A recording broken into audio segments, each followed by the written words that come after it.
আনন্দৰাম বৰুৱা বিশ্ববিদ্যালয়লৈ উন্নীত হোৱাৰ পথত পাঠশালাৰ আনন্দৰাম বৰুৱা একাডেমি। অনুষ্ঠানটোৰ ৰূপালী জয়ন্তী বৰ্ষৰ প্ৰাক্ষণত কেইবাটাও ইতিবাচক পদক্ষেপ ঘোষণা কৰিলে শিক্ষানুষ্ঠানখনে।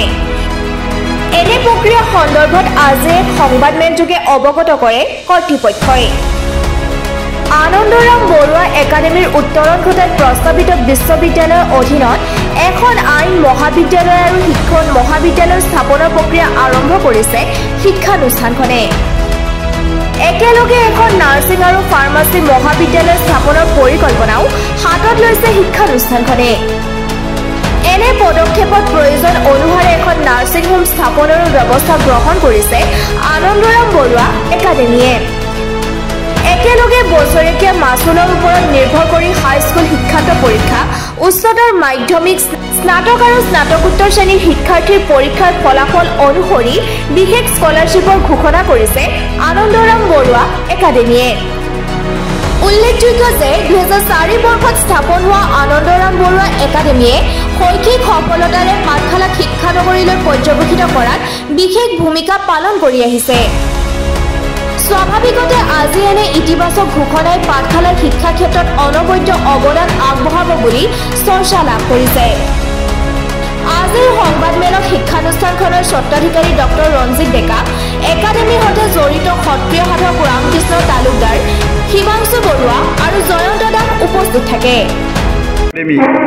অসমৰ শিক্ষা জগতৰ এক পৰিচিত নাম আনন্দৰাম বৰুৱা একাডেমীয়ে ৰূপালী জয়ন্তী বৰ্ষত প্ৰৱেশ কৰিবলৈ ওলাইছে। এই সময়ত আমি ছাত্ৰ ছাত্ৰীসকলৰ বাবে বিশেষ স্কলাৰশ্বিপৰ ব্যৱস্থা কৰিছোঁ। যিসকল ছাত্ৰ ছাত্ৰীয়ে 95ৰ ওপৰত নম্বৰ পাব ফাইনেল পৰীক্ষাত, মেট্ৰিক হওক, হায়াৰ ছেকেণ্ডাৰী হওক, ডিগ্ৰী হওক, এই ছাত্ৰ ছাত্ৰীসকলৰ বাবে আমি বিশেষ ধৰণৰ স্কলাৰশ্বিপৰ ব্যৱস্থা কৰিছোঁ। 95% পোৱা ছাত্ৰ ছাত্ৰীসকলে 60% আমাক দিব লগা ফিজৰ পৰা ৰেহাই পাব। 85% পোৱা ছাত্ৰ ছাত্ৰীসকলে আমাৰ ফিজৰ পৰা 50% ৰেহাই পাব। 75% পোৱা ছাত্ৰ ছাত্ৰীসকলে আমাৰ ফিজৰ পৰা 40% ৰেহাই পাব আৰু 65% পোৱা ছাত্ৰ ছাত্ৰীসকলে আমাৰ ফিজৰ পৰা 30% ৰেহাই পাব। আনন্দৰাম বৰুৱা একাডেমীয়ে বিশ্ববিদ্যালয় গঢ়িবলৈ ওলাইছে। ইতিমধ্যে বিভিন্ন কাম কৰিছে। তাৰ ভিতৰত আমি আনন্দৰাম বৰুৱা একাডেমী কেইটামান কাম কৰিবলৈ ওলাইছোঁ। আমি ল' কলেজ স্থাপন কৰিবলৈ ওলাইছোঁ, তাৰ প্ৰস্তুতি হৈছে।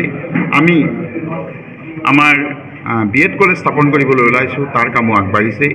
আমি নাৰ্ছিং কলেজ, ফাৰ্মাচী কলেজ প্ৰস্তুত কৰিম, তাৰ কাৰণে সকলোবোৰ প্ৰস্তুতি হৈছে।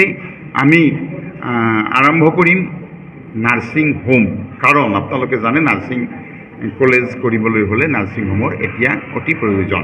ঠিক তেনেধৰণে আমি বিভিন্ন দিশত আমাৰ অনুষ্ঠানটো আগবঢ়াই নিব খুজিছোঁ। আপোনালোকে জানে যোৱা 2 বছৰৰ পৰা আমি সংগীত, নাটক, নৃত্য আৰু ক্ৰীড়াৰ ক্ষেত্ৰত অধিক গুৰুত্ব দি আহিছোঁ আৰু এতিয়া আমি আৰু অধিক উন্নত ৰূপত আমি আধুনিকভাৱে কেনেকৈ আমাৰ ছাত্ৰ ছাত্ৰীসকলক বিশ্বৰ দৰবাৰত থিয় কৰাব পাৰোঁ, এই বজালীৰ আমাৰ নিজৰ ছাত্ৰ ছাত্ৰীসকলৰ ওপৰে বজালী অঞ্চলৰ বিভিন্ন ছাত্ৰ ছাত্ৰীক লৈ আমি সংগীত, নৃত্য, ক্ৰীড়া আৰু নাটকৰ ক্ষেত্ৰত এক বিশেষ ভূমিকা গ্ৰহণ কৰিবলৈ ওলাইছোঁ।